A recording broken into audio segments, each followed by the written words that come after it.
सभी भक्तों को जय श्री राम। मैं रोहित शास्त्री, सिद्धपीठ दंडी स्वामी मंदिर, सिविल लाइन, लुधियाना, पंजाब से।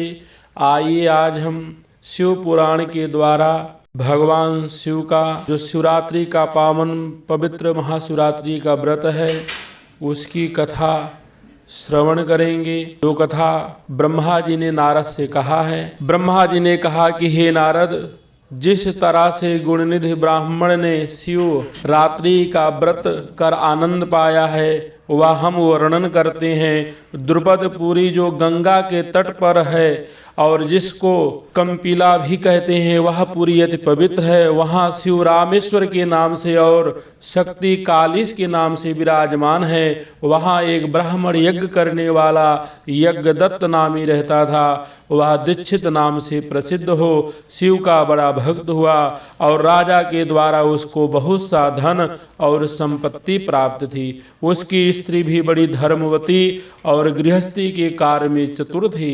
उनके एक पुत्र उपजा जिसका नाम गुणनिधि रखा। उसको बड़ा धर्म और विद्या सिखाई और उसका विवाह कर दिया। थोड़े समय के अनंतर गुणनिधि अयोग संगति से दुष्ट हो गया और उसने वेद और पुराणों के सब कर्म छोड़ जुए में अपने पिता का धन नष्ट कर दिया।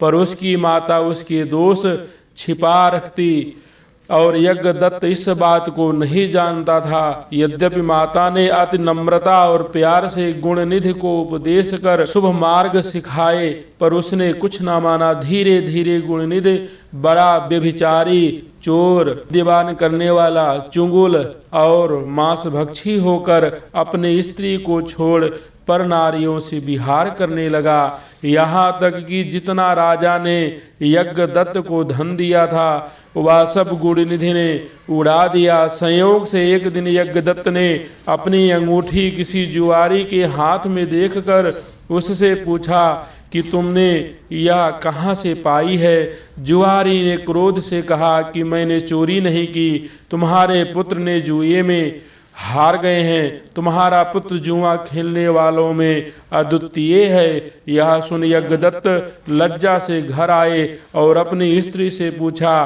कि गुणनिधि की क्या दशा है। पर उसने प्रेम के कारण पुत्र का मुख्य वृत्तांत छिपा रखा। तब यज्ञदत्त ने कुश और पानी मांगा और गुणनिधि के नाम से सोदक छोड़ दिया अर्थात उसको त्याग दिया।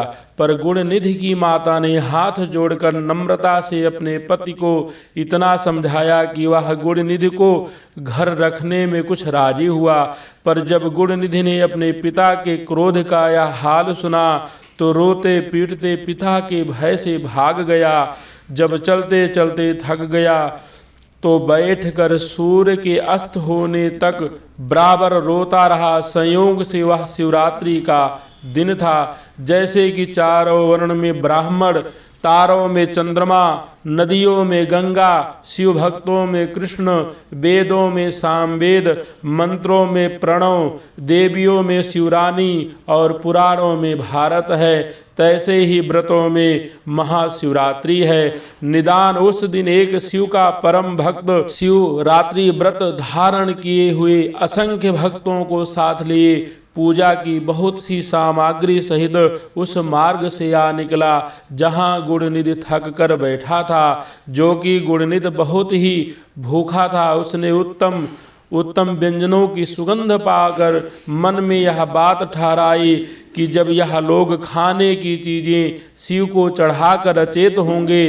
तब मुझको उठाने का अवसर मिलेगा। सो उन भक्तों के पीछे गुणनिधि भी चला। शिव भक्तों ने शिवालय में पहुंचकर षोडशोपचार से शिव की पूजा की। गुणनिधि अपने मनोरथ के लिए उन सबकी पूजा देखता रहा। शिव भक्त पूजा के उपरांत कुछ ऊँघ गए।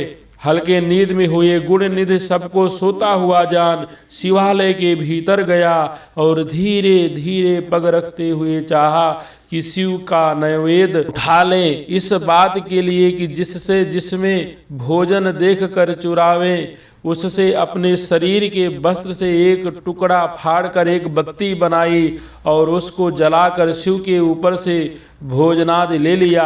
अति हर्ष के कारण शीघ्र ही शिवालय से बाहर को चला, पर गुणनिधि के शीघ्र चलने के कारण उसका पांव किसी शिव भक्त के चरण में लग गया, जिसने बड़ा शब्द किया, कहा कि चोर जाता है, पकड़ो। यह सुन कि नगर के रक्षक तुरंत पहुंच गए और अपने बाणों से गुणनिधि को मार डाला।